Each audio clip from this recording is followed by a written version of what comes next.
welcome. Good morning, everyone. Thank you all for coming today. My name is Ryan Boyles. I am the owner and editor of Health News Illinois.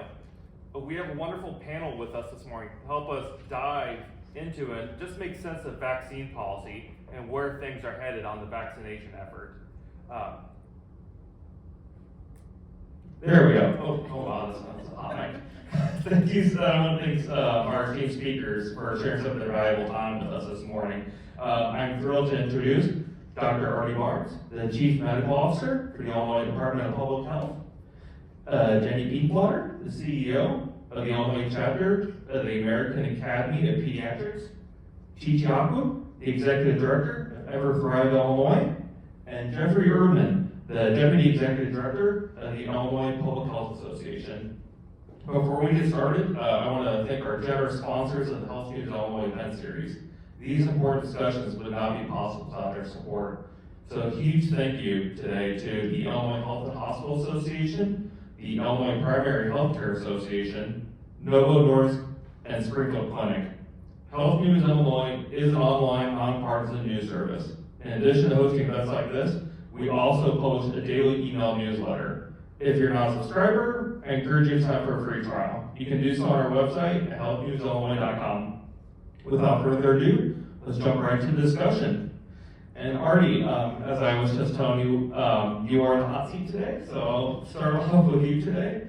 And I'll go down the road with just a similar question. I just kind of want to get a little bit of the lay of the land. And I wonder if, Arti, if you can just tell us a little bit of what is the current state of vaccine policy here in Illinois.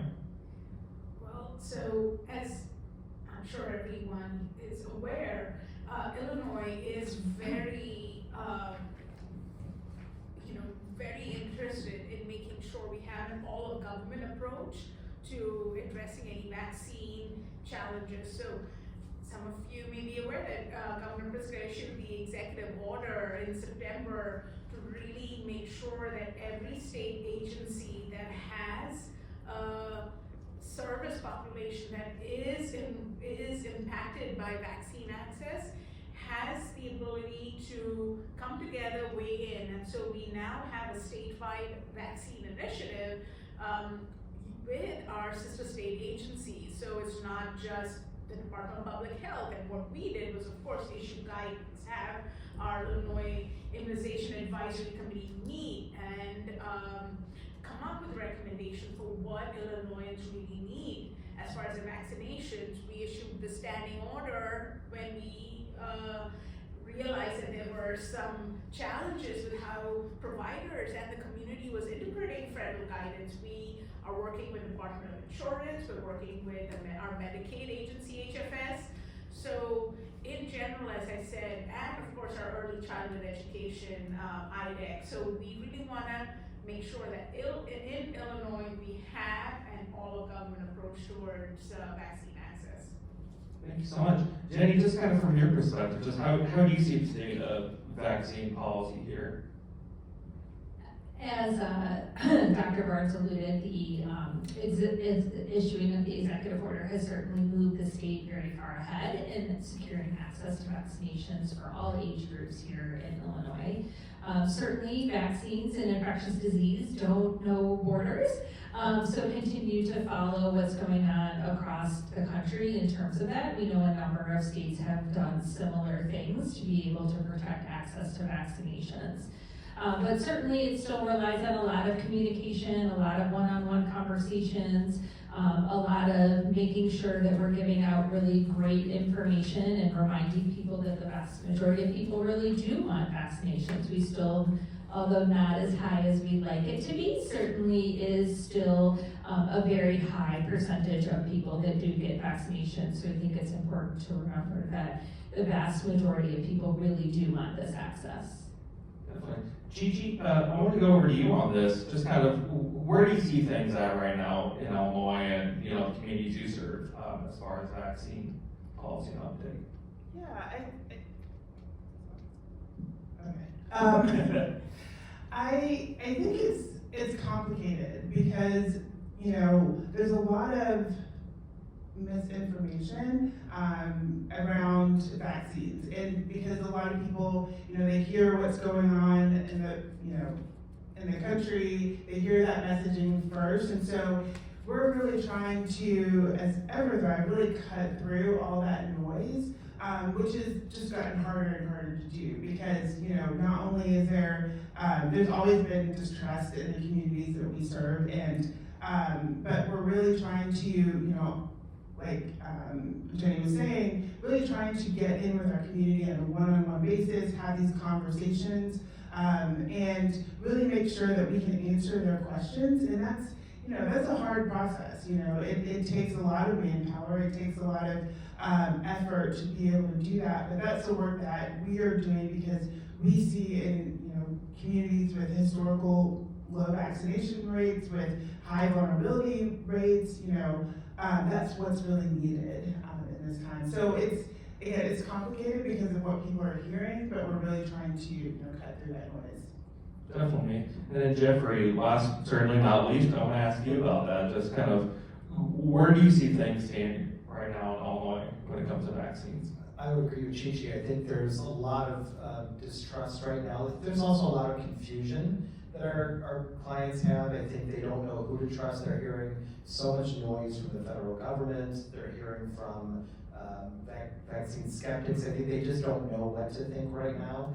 And so I agree that same thing at IPHA and with the new Immunize Illinois Coalition, we're really trying to help people think about what can they trust, who can they turn to, what science can they rely on. We're trying to remind clients to talk to their doctors. Those are people that they've trusted for years and years that have their best interests at heart. So talk to your provider, talk to your local health department, talk to your pharmacist. These are people that care about you, they care about your kids, they care about you being well and being healthy. So we're trying to guide people to trusted sources because there's so much confusion right now and so much misinformation out there.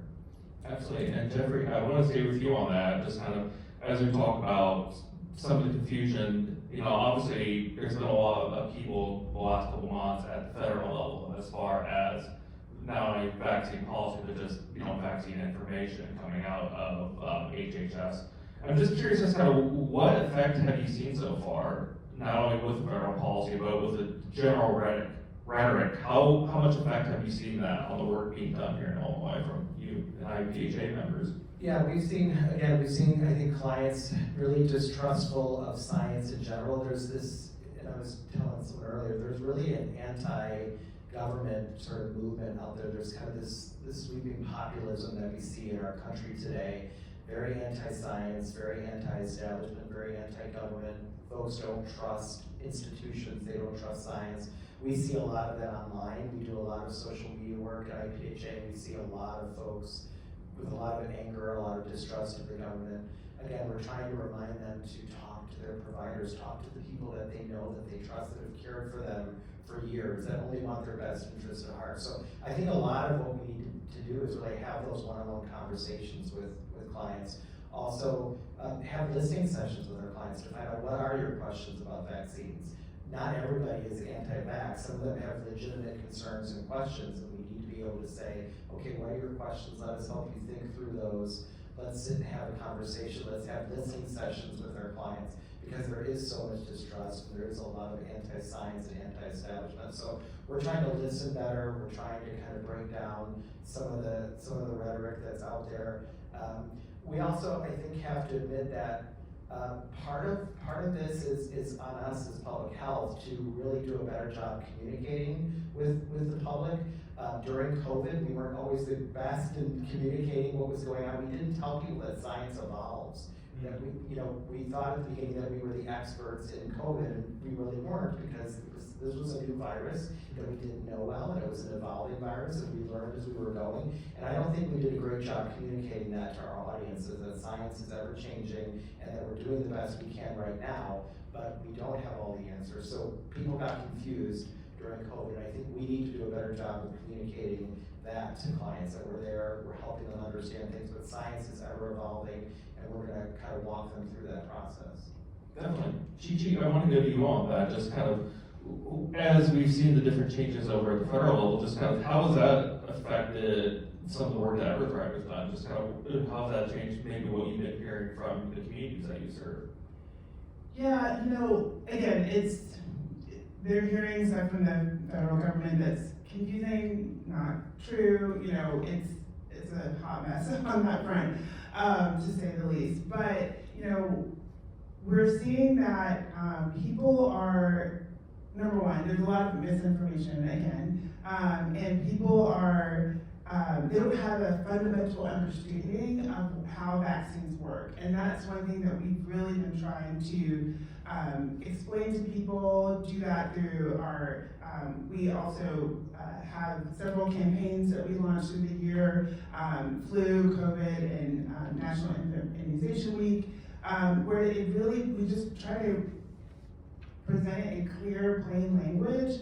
Like, what is a vaccine? How does it, work? And there's still people that are like, well, I got the vaccine, but I still got COVID, or I got the vaccine and I still got the flu, and they don't understand that it's reducing the severity of the disease, not just eliminating it all, entirely. And then there's also access, right? We still find people who will go and try to get a vaccine and they are out, or they can't afford it, wherever they go, or, they can't, locate a place that actually has it. So, I think there's some of those things that we still need to figure out. And so, with our Vaccine 101, we have a Vaccine 101 fact sheet that we pass out with our outreach workers, and it also has like a kind of hyper-local place that, we're hyper-local with it, so you can hopefully find a place that actually has vaccines available. And so, it's like really getting to person to person and, kind of making sure that they have that information that they need. Definitely. Jennie, I want to go to you, just kind of, what has been you and your members' experience here? Just kind of what effect has this changing rhetoric and federal policy had on the work that that your group is doing? For pediatricians, this is generally not new things. We've been talking about these issues and these questions for, seems like, decades now. So what we've seen is that now that it has a national platform, that there's just more and more questions where maybe it was one or two patients that had questions about vaccines, now it's every patient. And so just really being able to kind of carve out that additional time to meet people where they are and answer the questions that they have is really where the difficulty lies, because certainly there's only so much time within a visit, and so being able to also find time to talk about child development and children's mental health and all of those other parts of a well-child visit or any sort of sick visit as well has been really the challenge. We know that certainly the AAP, our national office, has really stepped up with a lot of great information that you can find at healthychildren.org. They have a really great fact-check series that talks a lot about each various part of mis and disinformation that we're seeing come out and really provide quick links to all of that great information. And so I feel great that we really do have answers to everyone's questions. It's just really a matter of finding time to answer them. Definitely. Now, Arti, I want to go to you, and I want to stay with you for a little bit as we discuss some of the changes happening here in Illinois related to vaccine policy. You mentioned earlier, IDPH recently developed and adopted its own fall vaccine guidance for COVID, for flu, and some of the other fall respiratory vaccines. And I wonder if you could just talk to us a little bit about kind of what went into the decision to develop your own guidance and just a little bit of how it was crafted.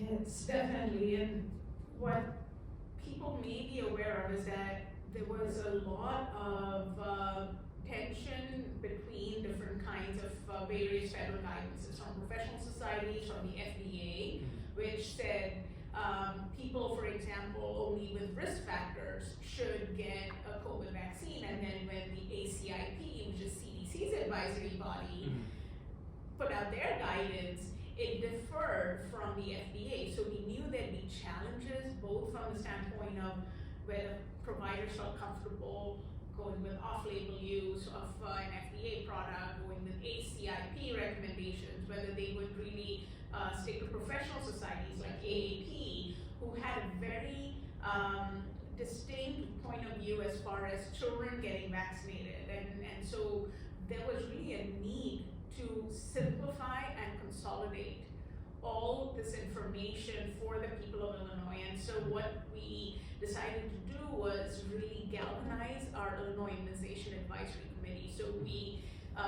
bolstered its numbers with a lot of new members, people we trusted, who believed in science, who really cared about population health, who cared about people, to really think through these decisions. And I think for the first time, determined and provided formal guidance. So we had our Illinois Immunization Advisory Committee meet in September, and within 24 hours of their meeting, they provided us recommendations, and we formally adopted those recommendations for flu, COVID, and RSV. And the good news is there really wasn't that much discordance for flu and RSV as far as what the guidance at the federal level. It was COVID where I think the greatest point of contention was. So that's how it evolved. Of course, at the same time, we were having many policy discussions at the level of the governor's office, and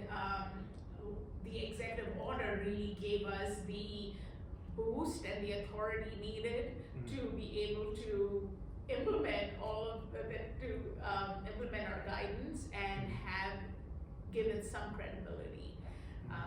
So that's what I'm hoping will continue, that we can keep using our Illinois Immunization Advisory Committee to make science-based recommendations for the public.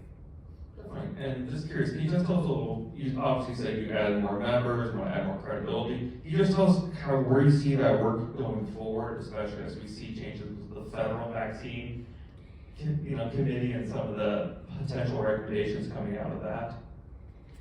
Yeah, so what we're hoping to do is take stock of what's happening and the recommendations at the federal level, and have our committee in Illinois deliberate on those guidances, recommendations, and make a determination. Will this work for the people of Illinois? Does this make sense from a science standpoint, from an epidemiological standpoint?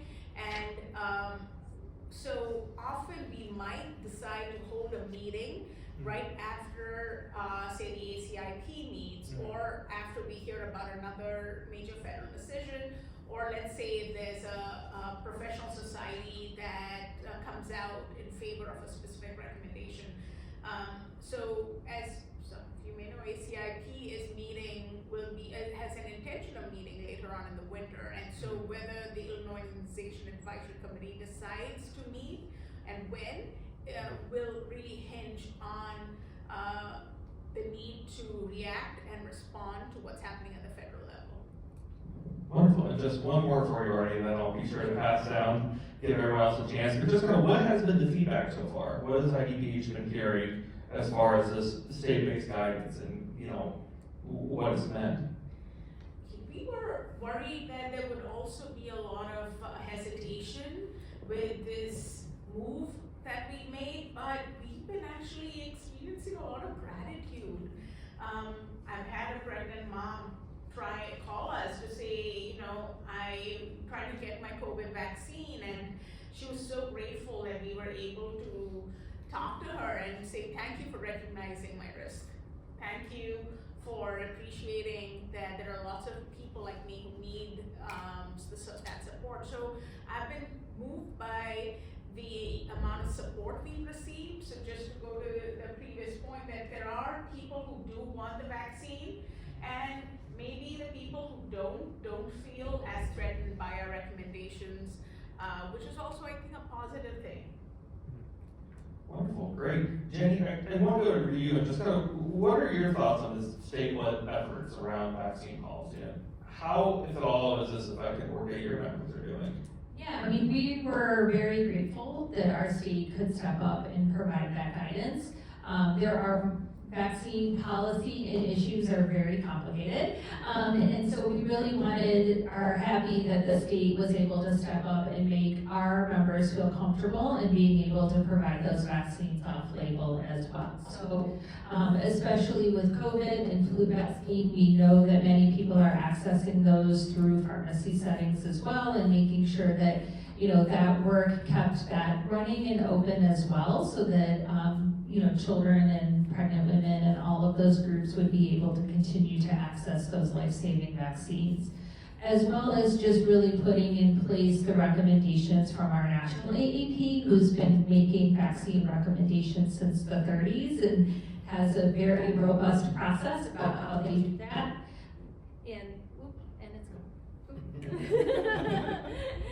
And so we're just happy that we can continue to protect that, because certainly our members are looking to national AAP and the guidance, and especially the wealth of data and resources around the risk of COVID for those children under 2. And so we're just happy to be able to move forward with that.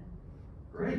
And Jennie, I want to stay with you with that. I want to switch gears a little bit. We kind of talked earlier about, working with your patients and some of the communication there. And just curious as kind of, so far, what has been that you've seen in your members have seen, what have been the most effective tactics or campaigns as far as, addressing some of the concerns that, patients may bring up, and just kind of help, what are some of the best, strategies that you've seen as far? Yeah, the hardest part about vaccinations is really just having time to have those conversations. So we have spent many hours and time giving information to our members around how to have these conversations, answers to the questions, whatever the latest thing is on TikTok, whatever the latest concern is, and just really being able to equip them with that. We know that, research continues to show that pediatricians and health and physicians are the #1 source of information across all types of people, whether you're a Democrat or Republican or independent. That stands at north of 85% in terms of trust for medical information and immunization. So a lot of the struggle is really just getting people the time to have that conversation and getting in front of their pediatrician. I'm lucky, I work with them all the time, so I just ask them my random questions. But certainly not everyone has that. And so, I think that's really the next challenge, is how do we set up and how do we create a healthcare system that really gives the time needed in health and pediatric primary care, especially, to answer not just, whatever the question is of that day, but hey, I'm concerned because my child's not walking or not talking, or my teen seems very depressed. And I think that's really continues to always be the challenge, is really just having enough time and supporting pediatricians and offering that advice. Definitely. Chi-Chi, I want to go to you on that. Just kind of, what have you seen as being some of the more effective campaigns or strategies when it comes to working with patients who maybe have questions or concerns about vaccines? Yeah, a lot of it is, again, clear, consistent messaging and repeated, because people are busy and they have full lives, especially if they're struggling, to try to put food on the table. Vaccines aren't always going to be the first thing that they're thinking about. So it's really getting out that messaging so that they can hear that over and over and over again. One thing, in addition to the campaigns that we launched, we have a website and also social media, but we also are starting these community chats where we bring 30 or less people together with a provider, so that they can explain, the provider can explain what a vaccine is, kind of walk them through all of these things, but they also get to ask the questions that they, that they want to ask. And so I feel like it's, kind of supporting, working with, pediatricians and making sure that we can really get this information out to them as easily as possible. And those have been really well received. And so, we have these community chats, and then we also pair our campaigns with outreach workers. I think, oh, okay. With outreach workers, and so, once we have a campaign that's running, we have outreach workers who are going into the communities that have low vaccination rates and high vulnerability rates, and making sure that, the campaign is also paired with, a person that can answer their questions. So we train our outreach workers to be able to answer some most common questions that people have about vaccines. And so that, paired with our community chats, really feel like we're kind of moving the needle in this work. Definitely. Jeffrey, I want to go to you on that. Just kind of, what is IPHA and your members? What are some of the things that you've seen as being pretty effective campaigns or strategies when it comes to working with your communities? Yeah, I love those community chats. I think it's all about building trust with your clients, with your members. So we have a rather large community health worker project at IPHA, and that really allows us to send community health workers into communities, like Chi was saying, who know the people in those communities because they're from the communities, they're peers, they're trusted, they're well respected. We teach them about vaccines, and we make sure that they are knowledgeable about vaccines, that they trust vaccines, that they trust the science, and then they have conversations with their community members about the values of vaccination. They answer questions about vaccine hesitancy, and that really builds that rapport, it builds that trust so the community can say, yeah, we've known this person forever, we trust them, they get their family vaccinated, we're more likely to get our family vaccinated as well. I was also talking to someone earlier about the rise of getting information from TikTok. Everybody's getting their news and their information from TikTok. So we also have a rather large student program at IPHA, an internship program, and we're training a lot of our students and our interns to use TikTok for health-related messaging. So we're having them talk about vaccines on TikTok, and talk about HIV prevention on TikTok, and talk about other public health matters. And people are actually turning to those videos because that's where they go to get their news now. And so they're learning more about vaccines, they're learning more about prevention, they're learning more about communicable diseases. So I think it's really all about building that trust with your clients wherever they're at and making those community connections, honestly. Definitely, Jeffrey.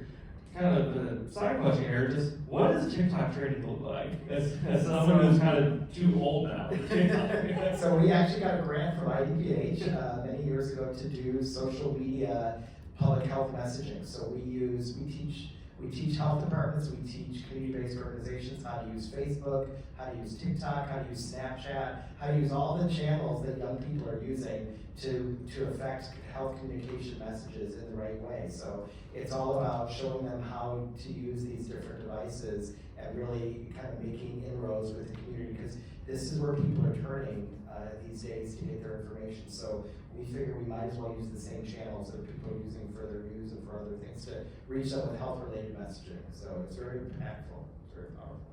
Jeffrey, I want to save you for one more question. In the past, we've talked about some of the work that you and IPHA are doing as far as the Vaccine Coalition. I wonder if you could just tell us a little bit about that initiative and just some of the work that's being done to get that built up and just kind of what you're hoping to do with it. Yeah, so we've launched the Immunize Illinois Coalition at IPHA, and it's really trying to bring together all the groups across the state that are working on immunization efforts and vaccination efforts, really to kind of have one voice and one sort of resource for the state of Illinois.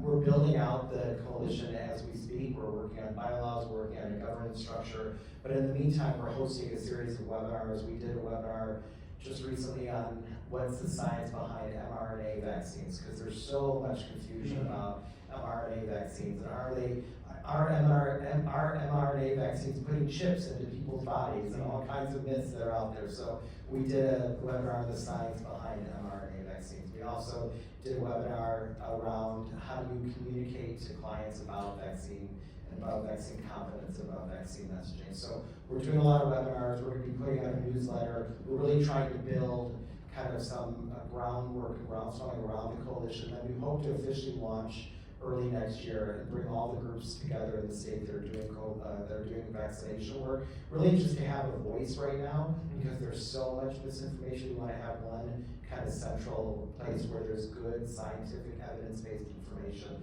on vaccines. And we will create a website too for the public, so folks can go to one place and get a lot of great information on vaccinations. And do you have a expected time when that would, if it formally launched? We're hoping in January that we'll have more of a structure built. So we're trying to build out a 501c3. Originally it was going to be a part of the IPHA, and we're going in a different direction to actually have a formal 501c3 with the coalition. So we're hoping January everything should launch for us. Great. Gigi, I want to go over to you and switch gears a little bit. We've kind of touched on it a little bit already, but just what are some of the biggest challenges? What that groups like EverThrive face in this effort? And maybe aside from creating TikTok accounts and learning social media like that. Yeah, I think one of the biggest challenges is really lack of trust in the communities that we serve, and that again is just, it takes so much time to build trust, and that's why we also have these trusted messengers who are going into the community, but really the lack of trust is the biggest challenge that we face. And we've seen people start during COVID, people were talking about COVID is a hoax, or COVID's not going to impact me, or all these kind of things. And we're not hearing that as much anymore, but now more of what we're hearing in the communities is that, the impact that COVID has had, how it's decimated their communities, the impacts of long COVID, and all of those things. Okay, there we go.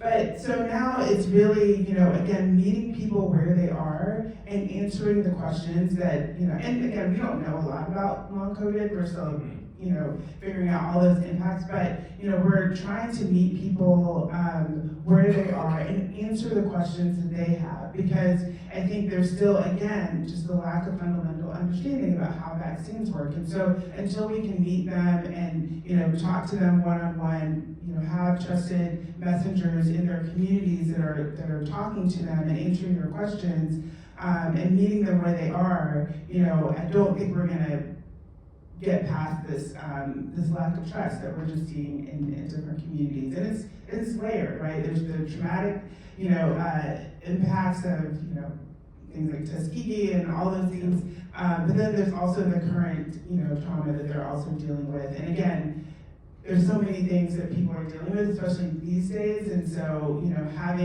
we're having to look at how do we talk to them about a lot of different things to get to, okay, now let's talk about vaccines, and how do you keep yourself safe, how do you keep your family safe, how do you make the best decision for yourself, and, but, we're becoming a jack of all trades, basically, because, there's so many issues that, they want to talk about before we get to vaccines, so we have to be able to talk about those things as well. Arti, I want to go to you on that. Just as IDPH is kind of taking on more and more of the lead on these issues like this, especially in the face of changes at the federal level, just what are some of the bigger challenges? I think our biggest challenge is rebuilding that trust that we in many ways lost during COVID. And what we really come to realize, as much as we need to rebuild our brand of public health, which is like, trust us again, because we know that really the message has to come from grassroots organizations. EverThrive is a fantastic example of that. I recently discovered Grandparents for Vaccines, another grassroots organization, people who actually have been through and seen polio, diphtheria, and other vaccines. So I feel like the communication and the trust building is one of the biggest challenges. But from a very logistical standpoint, it is also straight up access, because when, for example, the CDC director took over, I would say several days, or say 2 weeks, definitely more than 2 weeks to sign off on the COVID-19 recommendations, people could not order vaccines, children for the Vaccines for Children program. And so those decisions are happening even when there's no visibility as much, and people don't realize it. Just the CDC director not signing off on it has direct impact on access. The fact that insurance companies might shy away from allowing off-label use of COVID vaccine, even if the federal government says through CDC saying that it's okay. So those coverage barriers are, I think, going to be critical to address, and making sure that people have access. So communications, trust, and the actual ability to get the shots in the arms. Definitely, and I'm glad you brought up the access issue. And just here, Arti, I want to see if you can maybe just kind of talk a little bit about just kind of what are some of the things that IDPH can do to ensure access, you know, that not only that people want to get the vaccine, but they can actually get it. Yeah, and so we run the state of Illinois' Vaccines for Children program along with the City of Chicago's health department. So they service the City of Chicago, we service the rest. And so that's the way that we at least try to ensure that people, regardless of insurance, and children who we consider VFC eligible are children who are also Medicaid eligible. So they don't really have a lot of financial bandwidth to pay for co-pays for vaccines. So these are available at no cost sharing for children in Illinois. And I would say children, we go all the way up to 19, so young adults. There's also a smaller pot of funding called originally called the 317 program, or now it's referred to as the AIP, Adult Immunization Program. And through that, we are able to offer underserved populations some limited vaccines for free through that program, like we do for children in Illinois who are VFC eligible. And often, for example, during the measles outbreak we just had, we tap into whatever extra sources of funds we can on occasion, especially since federal funding is drying off for vaccine access, and try to see if we can support local health departments with grants for them to procure additional vaccines, whether we can launch mobile vaccine services. We did that just during the measles outbreak, and try to partner with school and community events. So those are things we try to the best of our ability to do, but there's on a policy level, our biggest, I think, partners are the state's Medicaid program. So we are constantly meeting with HFS to say, what can we do to really think about system level issues, provider reimbursement for vaccine, whether it's certain policies that put more restrictive barriers to accessing vaccine. So we're trying to work on it from a policy standpoint too. Great. Jennie, I want to go to you on that. Just kind of, what have you and your members been seeing as far as vaccine access? Is this an issue that you're hearing as well? Yeah, I mean, vaccine access can always be a challenge, especially related to the VFC program or things like that. So, you know, really expanding hours and all of those types of things, and good recall, and making sure people are coming back at a regular time. To Dr. Barnes' point, I think that we became very used to quick approvals in ordering during COVID, and so some of this that's coming down from a national level is sowing distrust not only amongst those who want or receive vaccines, but also within health systems, because health systems certainly want to make sure that they're not running afoul of any of their malpractice insurance, and that they're going to get paid for those vaccines as well. As a whole, vaccines are a very expensive endeavor. And so part of what's happening at the national level is just a full eroding of that system. And so being able to do the levers that we can on the state level, but we certainly can't influence things like when the CDC signs off on vaccines to allow them to be ordered, or how manufacturers feel in terms of comfort level, in terms of investing in new vaccine products as well. So it's certainly something that we continue to watch and monitor and see where we can support that on a state level, and where our national office can have influence on that. But there is an attack kind of on the just whole entire process around vaccinations too, which just can be very hard to influence in our state. Absolutely, and Chi-Chi, I want to go to you on that, on the question of access. You mentioned that was already a bit of an issue already for a lot of the members that you serve. I wonder if you could just talk a little bit more about what some of those, unique challenges are that, members that EverThrive serves face, and just what are some of the steps that you can do to help them access vaccines? Yeah, and, again, people are, what we're hearing from the communities that we serve is that, they will try to go somewhere and they don't have any, their supply is really low or they don't have any. Sometimes it's about, their insurance isn't accepted, things like that really cause issues with access and, or, they just need it free and no one's offering it for free. And I think there's during COVID, people were used to seeing, all of these, places that offered free, COVID vaccines, and they're not seeing that anymore. So they kind of interpret that as, well, it must not be a big deal anymore. And so I think that lack of, access is multi-pronged. And so, some of the things that we're doing again is, when we are handing out our vaccine 101 or talking about our vaccine 101 sheet, we also, try to make sure we do our own research on where can you actually access this, and and sometimes it's not as easy as that, because they still go and they're like, oh, I wasn't able to get that. So we're trying to make sure that the information we're providing is as close to accurate as possible.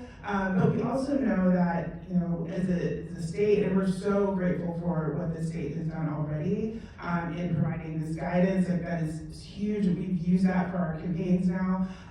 But I think having more vaccine pop-up clinics, in different areas, especially those that are low, with low vaccination rates.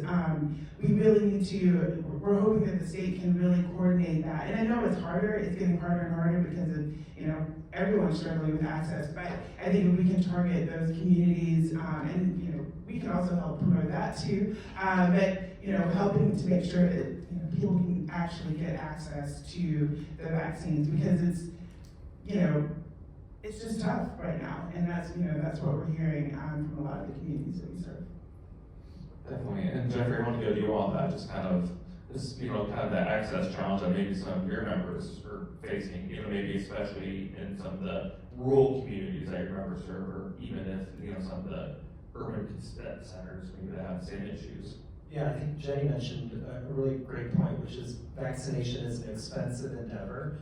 And our local health departments are members of IPHA, and they were very cautious about stocking vaccines given all the turmoil that's happening at the federal level. So thank God for IPH, because your provider letter really reassured our health departments that yes, they could purchase these expensive vaccines, they could have them available for mostly Medicaid clients, and they were going to get reimbursed for them because IPH was encouraging the insurance companies to cover those vaccines through the new schedule. So thank God for that, because they are very expensive. A lot of health departments were very concerned about stocking vaccines. So that's an access issue, because of our health departments in rural areas are the only source of vaccination for a lot of clients, because providers' offices are not even covering them in some instances.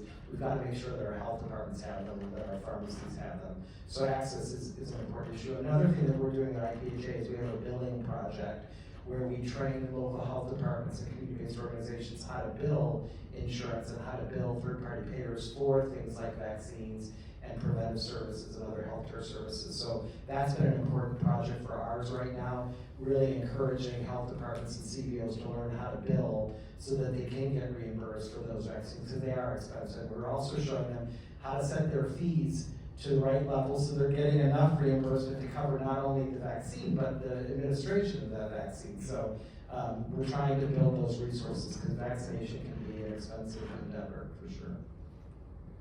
Absolutely, and Jeffery, I want to stay with you a little bit. Obviously, we've talked a lot about stuff at the federal level, but just what more do you think local and state policymakers can do to, help your members and help in this sort of larger vaccine effort?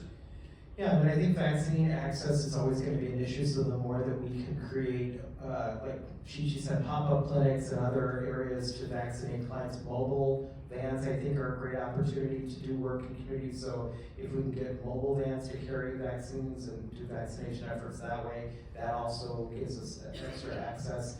And then I think there are policy issues coming down the pipe that we need to be aware of.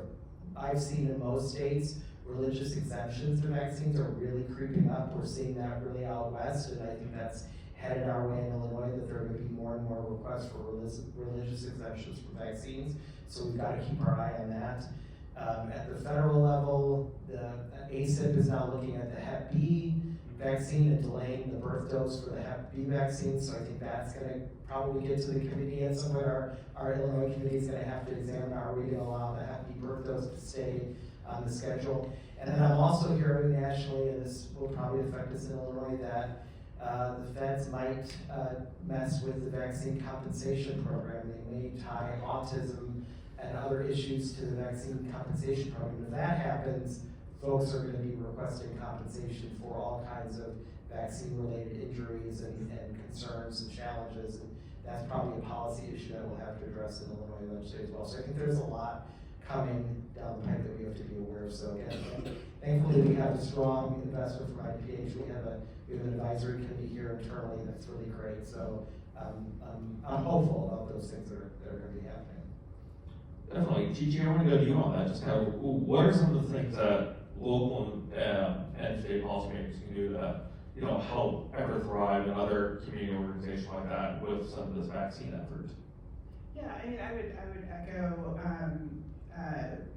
what you've said already, but I think again, looking at pop-up clinics, looking at how we can do more mobile clinics as well, because again, it's like getting to the people, and I will say this over and over again, the majority of people are not thinking about vaccines, so you've got to put it in their face, and so they need to be able to, and I don't think it's because they don't want to, but I think you just have to make it as easy as possible, and I think that was like the big difference with COVID. It's like everywhere, and you couldn't look outside your window and not see, something about COVID vaccine. So I think we really need, not that we're going back to that level, but we really need to bring it to the people, and also make sure that, as we're working with, IDPH and CDPH, that, we're encouraging people who don't have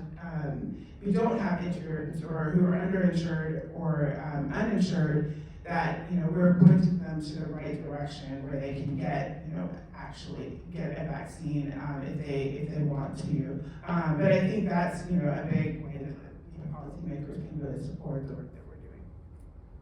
Fantastic. Jennie, I want to go to you on that. Just what do you think policymakers can do, especially at the state level here, to help, your members, do vaccine uptake as far as pediatrics? Yeah, I mean, I think we're very grateful that there's back.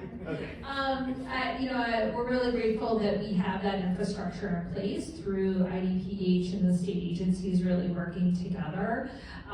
We continue to work with IDPH and ISB and the school nurses in terms of really pushing that information down. We know that those first kindergarten school visits are really important in terms of making sure that children are up to date in vaccinations, and the role that schools can play in, talking with families and making sure they get in all of that fun paperwork and getting into positions to do that. Certainly being able to really support pediatric primary care. I mean, I think it's important to remember that pediatricians and pediatric healthcare is, the lowest reimbursed across all age groups, and so really taking some time to invest to make it valuable for health systems to continue to allow more time for well-child visits and those conversations. There's a very big connection between payment for visits and access to visits as well. So just really, the problem here, of course, is this is very complex, as we've heard today. And so I think really trying to focus in on what we can do at the state level is important. And it's certainly hard with what's going on a national level and really leveraging those relationships with all of our federal partners to draw attention to that, as we saw that, ACIP did not take a vote on the Hep B vaccination, making sure that people are very well informed. For example, now we're hearing talks of breaking up the MMR vaccination or removing, I think it's aluminum salts now. It changes, but I think it's aluminum salts that we're upset at right now from vaccines, and just understanding that what that would mean is that those manufacturers would have to go back through a full FDA approval process. They would have to create new vaccines. They would have to go through that full process, which is just not feasible and not necessary. We have so much research that shows, the benefits and safety of these vaccinations. And so really just trying to focus back on the things that we know that work. We know vaccines don't cause autism. We know that our families with autism need a lot of different types of support. So, we try really hard not to get too sucked in to that, and really trying to control that messaging and not responding to things that are really mis and disinformation, but instead trying to turn that conversation into a positive place and a place where there's actionable items. Absolutely. I see we have just about 10 minutes left, so I do want to open it up and see if we do have any questions from the audience. If there are, please raise your hand. I'll call on you as I see you, and if you could just let us know who you're directing your question toward. Thank you. All right. Looks like we have that. Oh, yes. So this is actually directed at everyone, but how much does funding play a role in what you're able to accomplish? And what are some hopes that you have for the future about funding that might be available to help you improve vaccination policies? I'd love to hear from anyone. We could start with my boss. I have the mic, so I guess I'll start. I think when we talk about messaging, it's important to remember that messaging is expensive. We have seen our national office really start to try to invest in understanding what is really the best thing to say. We're very used to saying vaccines are safe and effective. Turns out that's not very powerful. So, really thinking about and being very intentional in the messaging that's going out. As Jeffery was talking about in terms of social media and things like that, understanding and how we can direct people to good social media resources. I think it's important to remember that even if we're not public influencers with hundreds of thousands of followers, every like, every repost, all of those really influence the algorithm. So in the same way that we talk about immunizations, we somehow very quickly get on a conversation about social media and the impact that has on society. And so none of what we talked about today is free. I think we'll all agree on that. And there's always just so many opportunities and places we can go with more information and more people to engage in this. Yeah. She thinks it's free.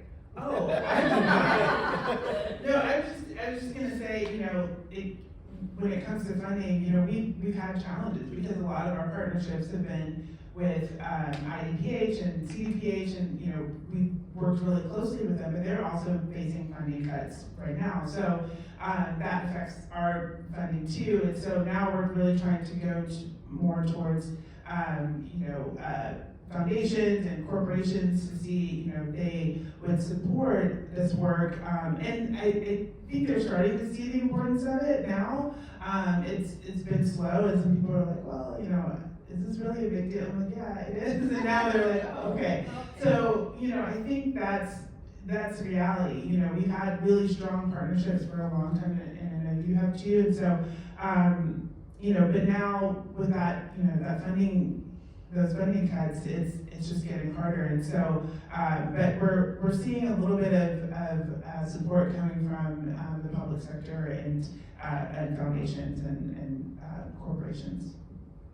Wonderful. Jeffery, you want to talk about this a little bit as well? Yeah, I think Chi really hit it right on the head. It's finding new sources of revenue. I think new funding. What I think a lot of people don't realize is not only is the federal government trying to mess with the vaccine schedule, but they are decimating the public health system in Illinois. They are furloughing employees, they are ending programs at the CDC that support vaccination, that support prevention, that support violence initiatives. So there is a concerted effort at the federal level to defund public health. And in fact, they're talking about taking away $2 million of communicable disease funding next year and maybe turning it into block grants that go to the states. So there's a concerted effort. So we've got to come up with other funding sources that are not reliant on federal funds. So we've got to think about, like you said, Chichi, foundations, private companies, corporations, pharmaceutical companies. So we've got to be creative and think outside the box, because these efforts do cost money, and we've got to come up with ways to continue to fund them. Definitely. Arti, do you want to discuss any of this at all?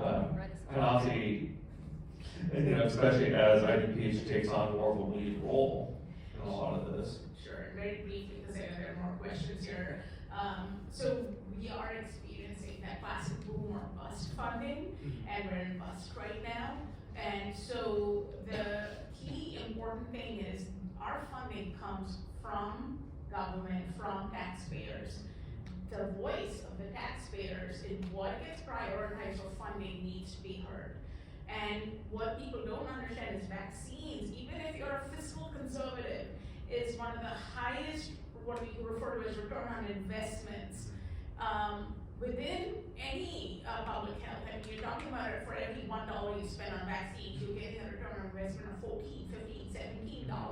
That's more than flipping houses. That's more than any, being a hedge fund. You're not going to see someone in a hedge fund making $17 for every $1 they invest. So the understanding that I think the policymakers, the people the decision makers of where public health funding goes, needs to take that into account. And yeah, we may not always see this today, but when you can either pay for the vaccine or you end up paying for the hospitalization. And the devastating consequences of measles, of diphtheria, of polio for the rest of their lives, these are not negligible costs. So if you're just talking about funding, maybe we need to say not just go beyond the concept of, okay, where can we get funding, but changing the funding priorities in general, at the governmental level. And that will come not from government, it has to come from the people. Absolutely. Oh, yes. Hi, I wanted to talk a little bit about the one-on-one conversations that I think Chichi talked a lot about, and the importance of that between physicians and families. As a pediatrician, that's really what we do, is we have one-on-one conversations with families, but as Jennie talked about, it's taking a lot more time now to talk about these regular things that we've always talked about. And I know during COVID there were opportunities for us to be reimbursed for discussions around vaccines, particularly around the COVID vaccine, and I was wondering if, this might be for Dr. Barnes, but if anybody else knows if there are any opportunities for that, those reimbursement rates for physicians to still be in place for just vaccine hesitancy in general. Take it.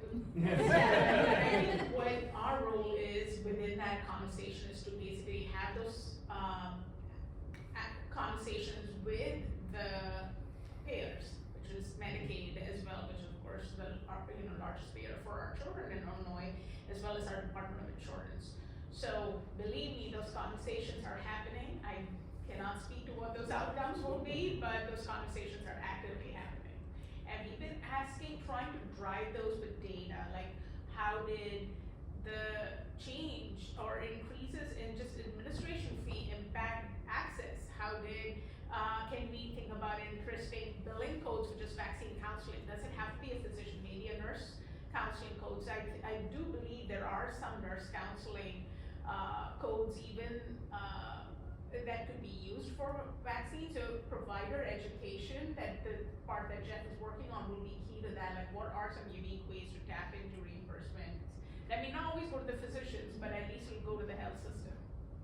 No, I was just gonna add, it'll come back. It'll come back. I'm just gonna keep talking. No, I was just gonna add too that one of the announcements that came out, I think last week, or maybe it was the week before, was that there will also be new reimbursement codes starting in January for counseling if you don't receive a vaccine. So part of that conversation. Oh, I guess it won't come back.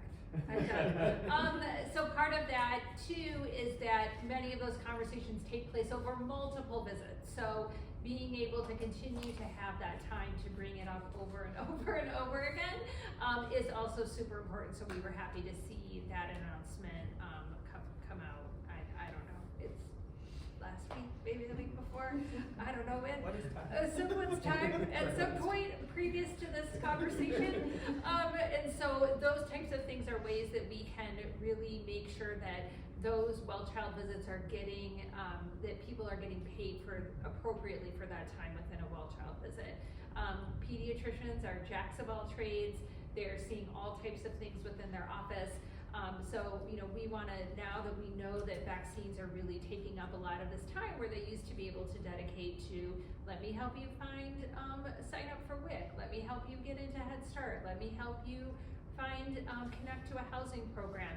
Those are the types of things that are being lost and replaced with this vaccine conversation. And so how we can really make that work within primary care is important. Great. Nope. No. Then- All right. Unfortunately, there you go. no worries. We just hit 10 o'clock, so I will go ahead and just kind of wrap this up. I want to thank all of our panelists for taking some time this morning to speak with us on this important issue. So thank you so much to the panelists.